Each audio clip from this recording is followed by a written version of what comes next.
Hey everyone, how's it going? I'm Chris and I'm going to be showing you some Raid Shadow Legends today. Thanks for joining me, and today we're going to be looking at Warpriest and what she's all about. Now, Warpriest is a spirit affinity and is a rare champion. She is from the Sacred Order faction and she looks pretty tough in her armour with her shield, and I think that weapon is some kind of mace, potentially, even though she looks pretty badass. You get her pretty early on in the game and you get pretty excited because it's the first rare you get which isn't your starter champion. As you can see, if you have a look, most people have a pretty good opinion of her. She's quite good to have early on in the game as she's quite relevant and really helps you get to that next stage.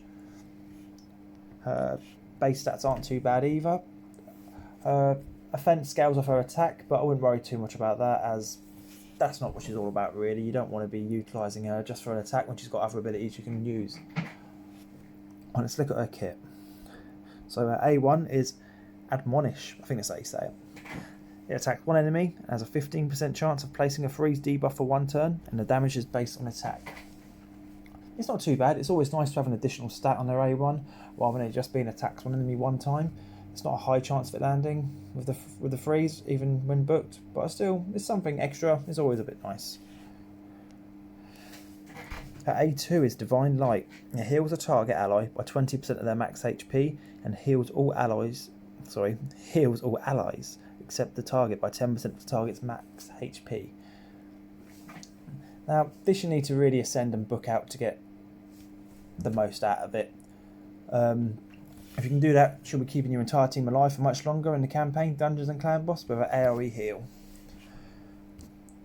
And finally, she's got Blessed Weapons, which places a 25% increased attack buff on all allies, I keep saying allies, sorry guys, allies for 2 turns. This just means that all your team's going to be hitting 25% harder when put under this buff. It'd be nice if it was a 50% increased attack, but she's already pretty good for an early game champion. If you want to see her masteries, I'll flash them up just now. However, if you're new to the game, I wouldn't worry too much about these yet. In fact, I wouldn't even start to look at these until at least you get to the Brutal campaign. You can start doing them earlier, but really you want to be getting to the Brutal as quickly as you can and start focusing a lot of your energy here. So you can start farming champions, gear, and levelling up your champions and all the food you need. With her main gear, I'd probably set up in the same way as your starter. As soon as you can, get lifesteal and speed sets on her.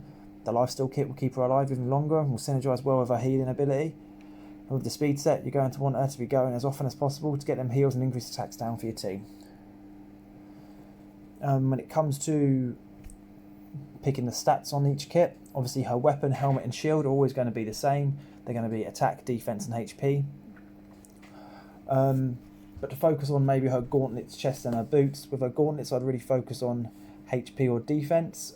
Always go for the percentage on these 3 bits of kit because they just scale better off their base attacks, or base stats rather. So HP percentage or defense percentage on chest and on the gauntlets.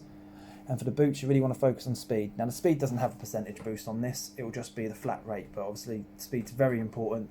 The quicker they are, the more moves they're going to get, the more turns they're going to use, and the more utility you're going to get out of her. But mostly, she's a pretty decent champion. She looks alright. She's quite fun to use early on in the game. So I used her up to about level 50 and she got me to Brutal. There's not really much else you can talk about with her. She's pretty decent. And I think Warpriest is a pretty average champion, but it's good for you when you get her. And she'll help you carry your team all the way up to the Brutal campaign. If you level up even more, probably even further. But by that point you may have already replaced her with something better, or you'll be aware of champions that you're sort of going for. It's a bit hard. Sometimes you might get a bit nostalgic about what she does for you and that you had her pretty early on, and you might find a use for her later. But thanks everyone, that's all from me. Thank you for watching. I'll see you next time. Please subscribe and leave a comment if you like. Everyone take care.